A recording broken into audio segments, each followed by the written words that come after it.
Praise the Lord. தேவனுக்கு மகிமை உண்டாவதாக. ஆண்டவரும் இரட்சகருமாய் இருக்கிற இயேசு கிறிஸ்துவின் நாமத்தினாலே உங்கள் யாவரையும் இந்த புதிய மாதத்திற்குள்ளாக நான் வாழ்த்துகிறேன். இந்த புதிய மாதத்தை காண செய்த தேவனுக்கு நான் நன்றி செலுத்துகிறேன். உங்கள் யாவரையும் ஆண்டவர் ஆசீர்வதிப்பாராக.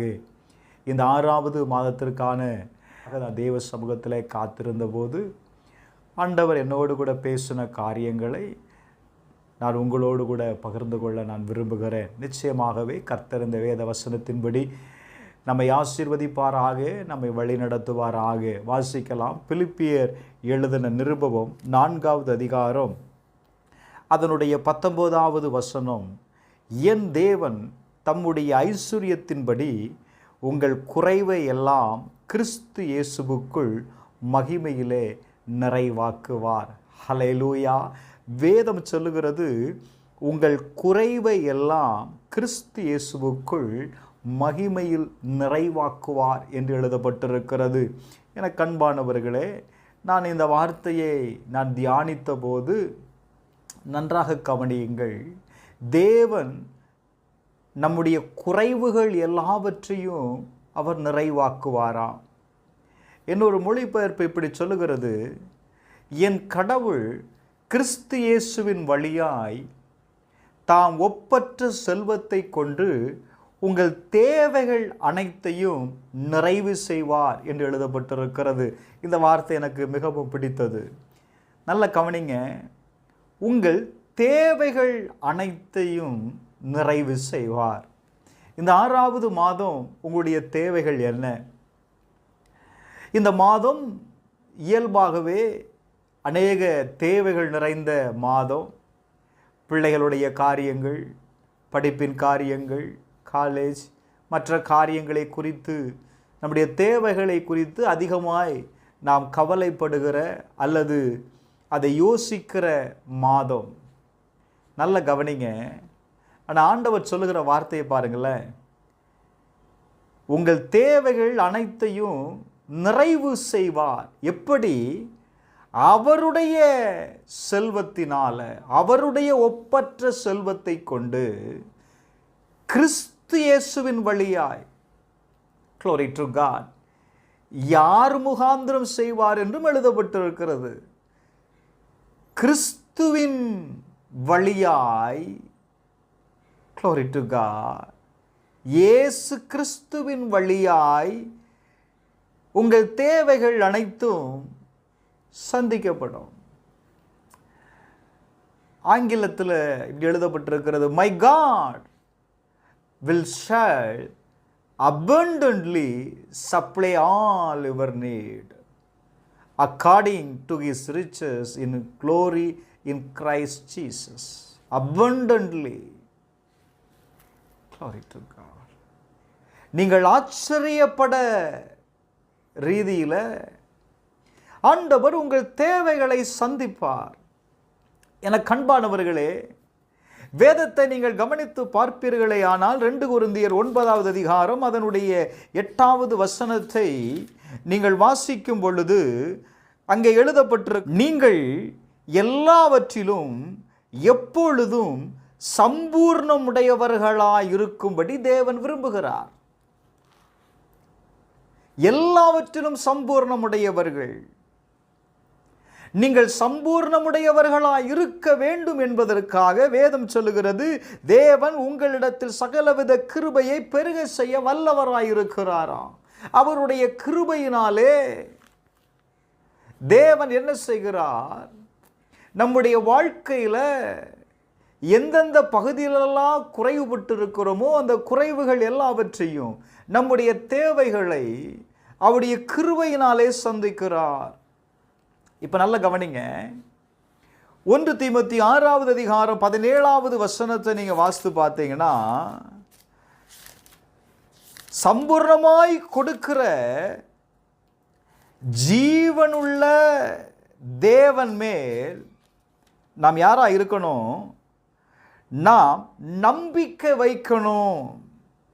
Glory to God. நல்ல கவனிங்களேன், அந்த வார்த்தை நல்ல கவனிங்க.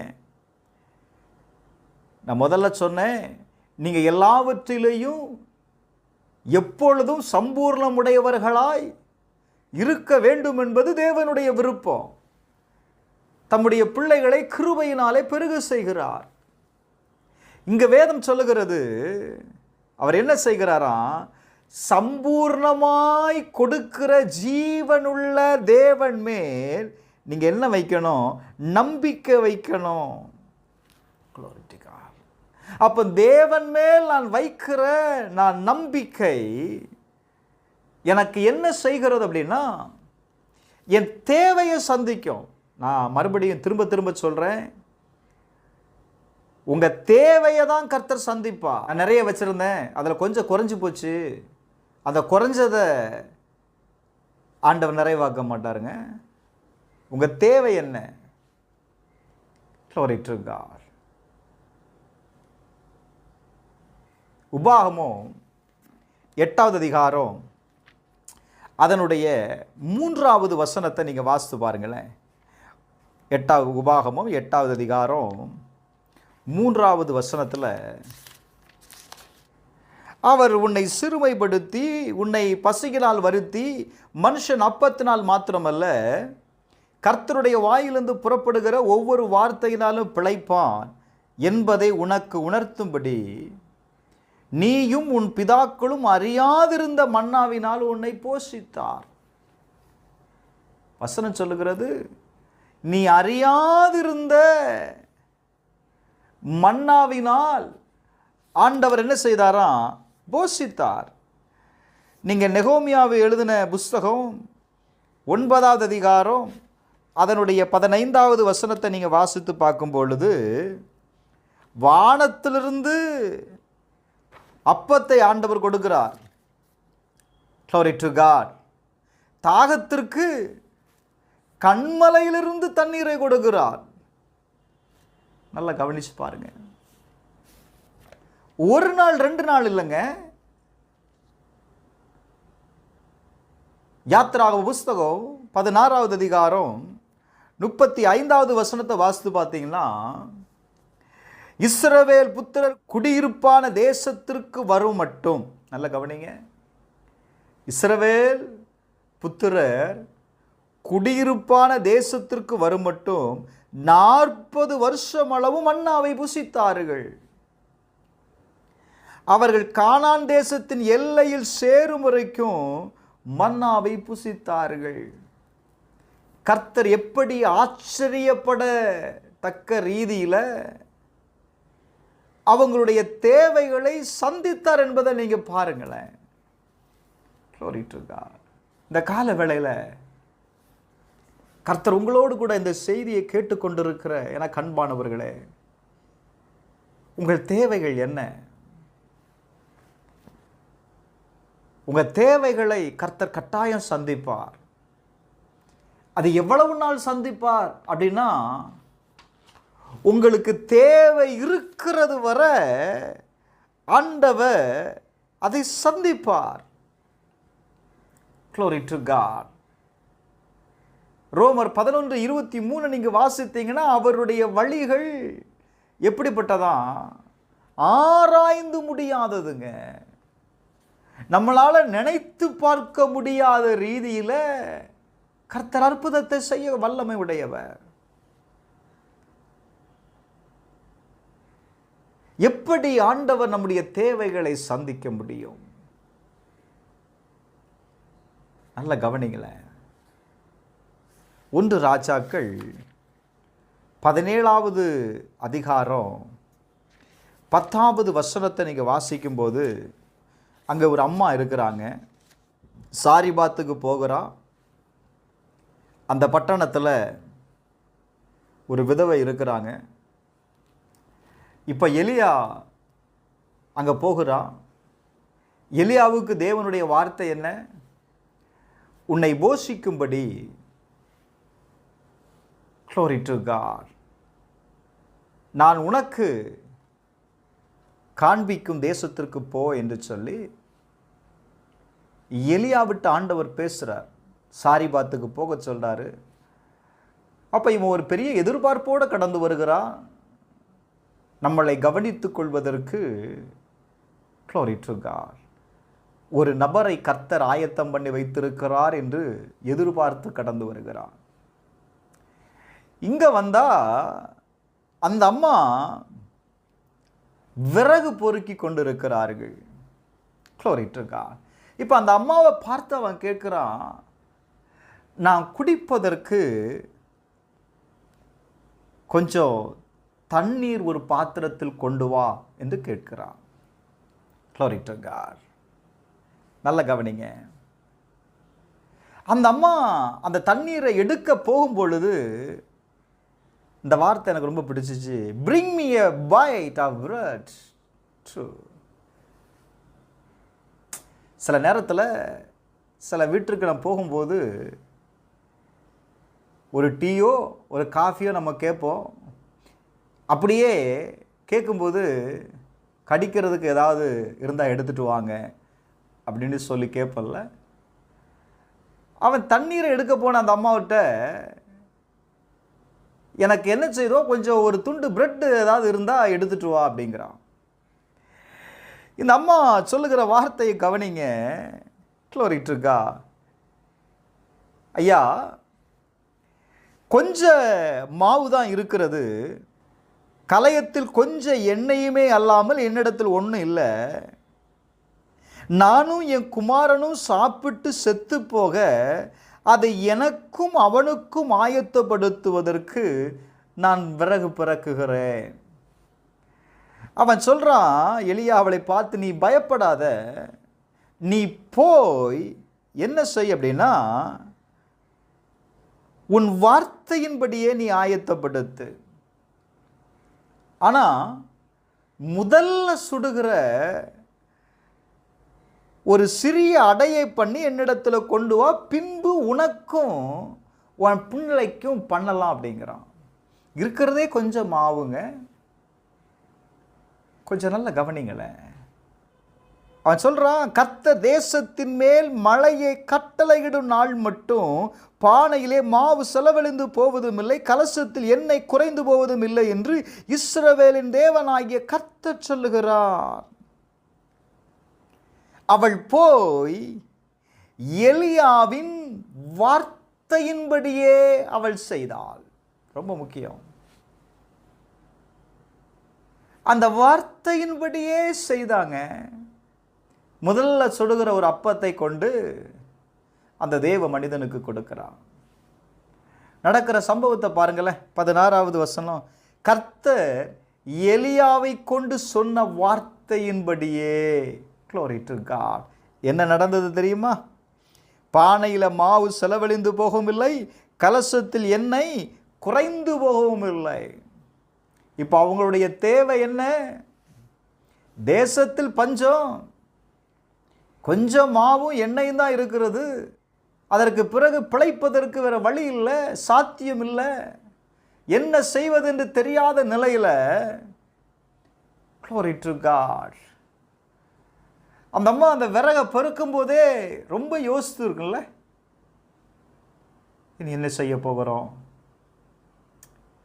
சரி, இருக்கிற சாப்பிட்டுட்டு இனி நம்மளால் வாழ முடியாது, நம்ம செத்து போயிடலாம் அப்படிங்கிற முடிவை எடுத்திருக்கிறாங்க. இதற்கு மேலே என்னால் ஒன்றும் செய்ய முடியாது என்கிற நிலை. Glory to God. எனக்கு அன்பானவர்களே, கர்த்தர் உங்களோடு கூட இந்த மாதத்தில் பேசுகிறார். ஐயா, இதற்கு மேல் என்னால் ஒன்றும் செய்ய முடியாது என்ற நிலையில் இருக்கிறீங்களா? இதற்கு மேல் என்னால் கடந்து போக முடியாது என்கிற சூழ்நிலையில் நீங்கள் இருக்கிறீங்களா? கர்த்தருடைய வார்த்தை உங்களுக்கு நேராக வருகிறது. Glory to God. சங்கீதம் 105:40 வாசிப்பீர்களே ஆனார். அவர்கள் கேட்டார்கள், அவர் காடையை வரப்பண்ணினார். என கண்பானவர்களே, இன்றைக்கு நீங்கள் தேவனிடத்தில் எதை கேட்கிறீர்கள்? அன்றைக்கு இஸ்ரவேல் ஜனங்கள் தேவனிடத்தில் கேட்கிறார்கள். என்ன கேட்கிறாங்க? நாங்கள் எகிப்து தேசத்தில் இருக்கும்போது நாங்கள் இறைச்சியை சாப்பிட்டோம், இந்த வனாந்திரத்தில் நாங்கள் எப்படி வாழ்வது? இந்த மாதம் உன்னுடைய தேவைகளை கர்த்தர் சந்திக்கிறார். வழிநடத்தின மோசே, ஆண்டவரே இவ்வளவு ஜனங்கய்யா, இருக்கிற மாடெல்லாம் அடிச்சா ஆடெல்லாம் அடிச்சா பத்தாத, எப்படி இவங்களுக்கு இறைச்சியை கொடுப்பீர்? கர்த்தர் சொல்றாரு, அவர்களை வழிநடத்தி வந்த தேவன் செய்வதை நீ கவனித்துப் பார்.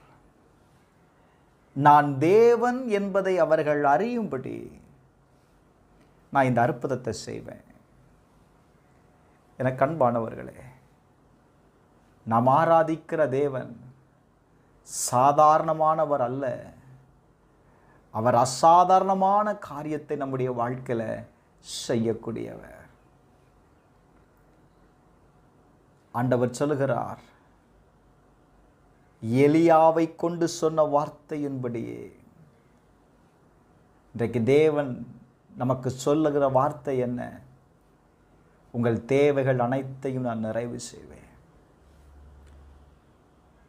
இந்த வார்த்தையின்படியே கர்த்தர் இந்த மாதம் முழுவதும் உங்கள் தேவைகளை சந்திக்க போகிறார்.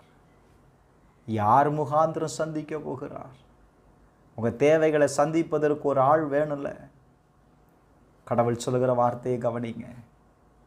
கிறிஸ்து இயேசுவின் மூலம் அவருக்குள் இருக்கிற ஐஸ்வர்யத்தை கொண்டு, அவருக்குள் இருக்கிற செல்வத்தை கொண்டு நான் என்ன செய்வேன்? உங்களை நான் போஷிப்பேன். அவருடைய ஐஸ்வர்யத்தின்படி என் தேவன் உங்கள் குறைவுகளை எல்லாம் நிறைவாக்குவார்.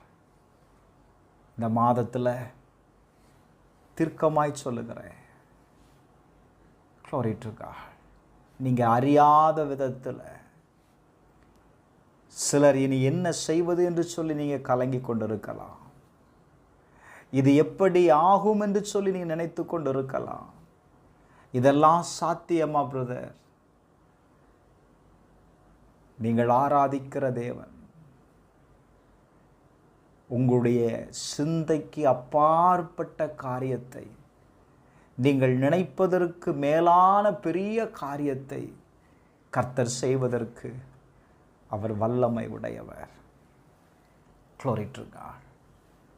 அப்போ இந்த மாதம் என் தேவைகள் சந்திக்கிற மாதம். என் தேவைகளை சந்திப்பதற்கு நீங்கள் ஒன்றே ஒன்று செய்யணும். உங்களுக்கு சம்பூர்ணமாய் கொடுக்கிற தேவனிடத்தில் உங்கள் நம்பிக்கையை வைங்க.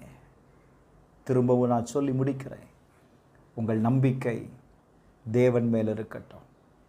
நாசியிலே சுவாசமுள்ள மனுஷனை நம்புவதை பார்க்கலாம், கர்த்தர் மேல் நம்பிக்கையாக இருப்பது நல்லது. கர்த்தர் மேல் நம்பிக்கை வைங்க. கட்டாயம் உங்கள் நம்பிக்கை வீண் போகாது. இந்த மாதம் நீங்கள் ஜெபித்த எல்லா ஜெப தேவைகளையும் கர்த்தர் கட்டாயம் சந்திப்பார். ஜெபிப்போமா? எங்கள் பரலோக பிதாவே, இயேசுவின் நாமத்தினால ஜெபிக்கிறப்பா. ஆண்டவரே, இந்த மாதத்தில் நீ கொடுத்த வார்த்தைக்காக நன்றி ஆண்டவரே. ஆண்டவரே, பிலிப்பியர் 4:19 படி ஆண்டவரே, எங்கள் தேவன் எங்கள் குறைவுகள் எல்லாவற்றையும் ஆண்டவரே உங்கள் மகிமையில் நீங்கள் நிறைவேற்றுவேன்னு சொன்னீங்களப்பா. இயேசு கிறிஸ்துவின் மகிமையை கொண்டு ஆண்டவரை இன்றைக்கு என்னோடு கூட சேர்ந்து ஜெபிக்கிற ஒவ்வொரு பிள்ளைகளுக்காக நான் ஜெபிக்கிறேன்ப்பா. எங்கள் திருச்சபை மக்கள் ஆண்டவரை ஒவ்வொருவருடைய தேவைகளையும் கர்த்தர் சந்தியும். அவருடைய எல்லா குறைவுகளையும் உங்கள் ஐஸ்வர்யத்தினால நிறைவாக்குங்கப்பா. ஆண்டவரே, ஆச்சரியப்படத்தக்க ரீதியில் ஆராய்ந்து பார்க்க முடியாத காரியத்தை செய்கிற கர்த்தர் ஆண்டவரே, என்னோடு கூட சேர்ந்து ஜெபிக்கிற ஒவ்வொருவருக்காக ஜெபிக்கிறப்பா. கர்த்தர் பெரிய காரியங்களை செய்யும். அவருடைய தேவைகள் சந்திக்கப்படட்டும். இயேசு கிறிஸ்துவின் நாமத்தில் ஜெபிக்கிறேன் நல்ல பிதாவே. ஆமென், ஆமென்.